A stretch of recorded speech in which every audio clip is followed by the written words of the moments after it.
Alright, so we've seen an awesome week of college football. It's been pretty, welcome to us to our first video. Clap it up. So ladies and gentlemen, welcome to the first video of this channel, K&M. We'd like to welcome you with a lot of things that are happening. Let me open up the college football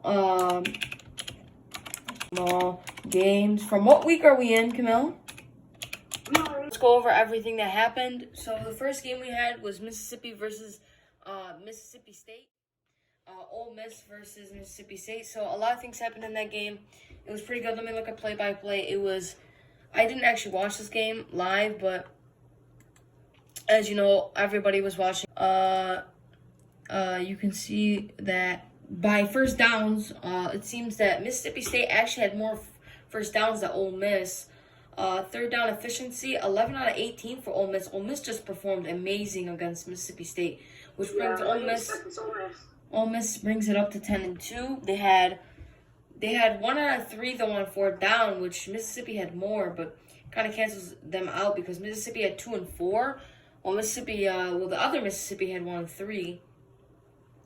78 plays for Ole Miss, while Mississippi State Mississippi State has about the same at 80. 2 punts for both. 11 penalties for Ole Miss and 8 for Mississippi State. I'm sorry. It seems like this game had a lot of penalties involved.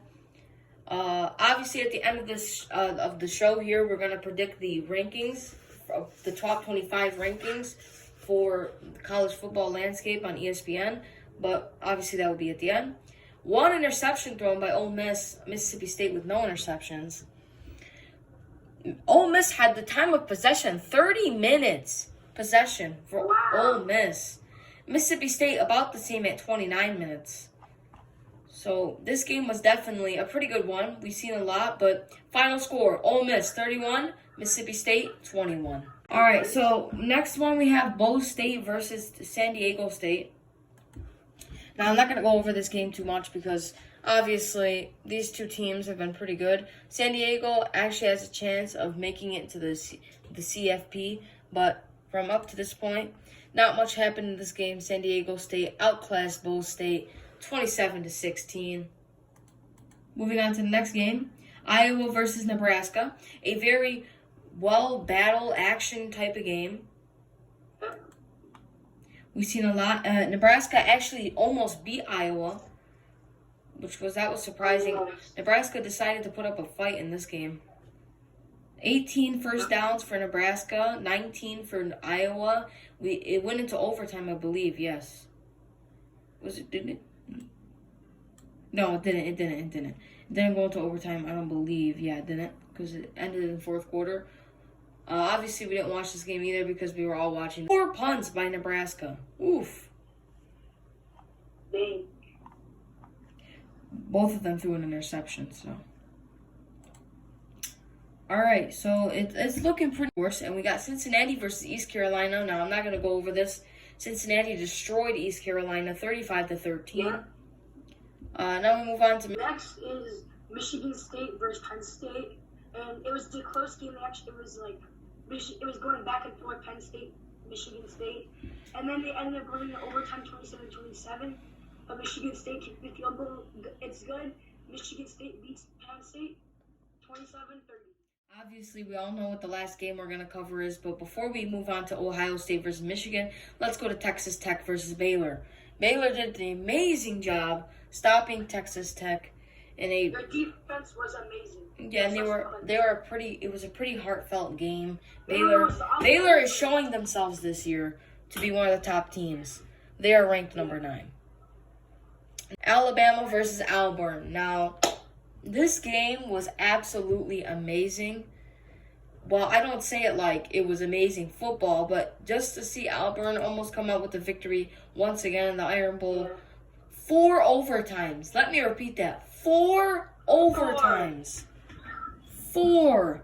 Auburn narrowly lost to Alabama. Final score 24-22. Yeah. So as we move on to everyone's favorite game of the week, Ohio State and Michigan Wolverines. Now, this game was, you know who carried Michigan. It was Hassan Haskins with his 5 touchdowns and 169 yards. Oh my God, with an average of 6 yards. University, he broke the U of M record for most rushing touchdowns in one game. And everyone thought Ohio State was going to beat Michigan by like 40 points, 50 points, all of that. But now we have to look into it's only right to say Michigan has bragging rights. And speaking also about Aiden Hutchinson, he had a heck of a game. 4 sacks. 4 sacks. Oh my God. And he also got something like an award or something for that game. Him and Hassan Haskins just tore them apart. He didn't have 4. He had 5. He had 3 sacks. 3 sacks, not 4. I think I got half a sack on one. Yeah. Anyways, they both had a heck of a game. Well, as we look at the stats, before I cover the score, I'm going to give you some more stats to close out and get to the rankings. Michigan with 487 total yards, just short, but just ahead of Ohio's 458. Ohio with the much more 394 yards for passing and 190 yards for Michigan with passing. 297 out of the 64 rushing yards, and 8 yards per average per play. Far ahead of Ohio's 5.8. So 24 first downs for Michigan, 23 Ohio, 5 out of 8 third downs for Ohio's 8 out of 18, 3 out of 4 fourth downs for Ohio, and a 1 out of 1 for Michigan.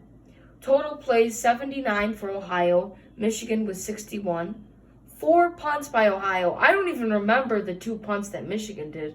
I remember 1, but I don't remember 2. I'm thinking penalties 2. Ohio had 10. Fumbles lost, nothing for both. Interceptions thrown, 1 for Michigan. And time of possession, 28 minutes for Michigan and 31 minutes for Ohio, which ends out the score at 42-27. All right, so now we're going to go into rankings predictions. We've already wasted enough time. It's been already 14 minutes, so let's get straight to the chase. For rankings for week 13, college football. All right, so I'm gonna start with my rankings for the top 10, and then you get to go, okay? So for number 1, I got Georgia. You know, obviously they've been just so good this season. They've been undefeated. They've just been on a successful ride across the town of college football. For number 2, I got Michigan. Obviously, after their destructive blowout, I would say blowout. It was run out by 2 touchdowns, but still, Hassan Haskins really brought it to the Ohio State football landscape, and I think Ohio State should be moved down to probably all the way off to like the 11th or 13th place. But Michigan, number 2. For number 3, I have Alabama because Alabama always gets in close games. For number 4, I have Cincinnati. For number 5, I'm going to keep Notre Dame. Or actually, you know what? Yeah, Notre Dame stays there. So for me, I got Georgia staying in number 1. And then I got Alabama moving up to 2. Michigan 3. Notre Dame 4. Cincinnati 5. All right, so you've heard it here. This is your first video. You know, it's college football week 13, you know, it's been very successful. Tune in today at nighttime for a double upload as we tackle the NFL and the big game of the week, the Rams. The Packers. Let's take them on, and let's hope the Lions can win a game. We'll see you tonight. Peace out.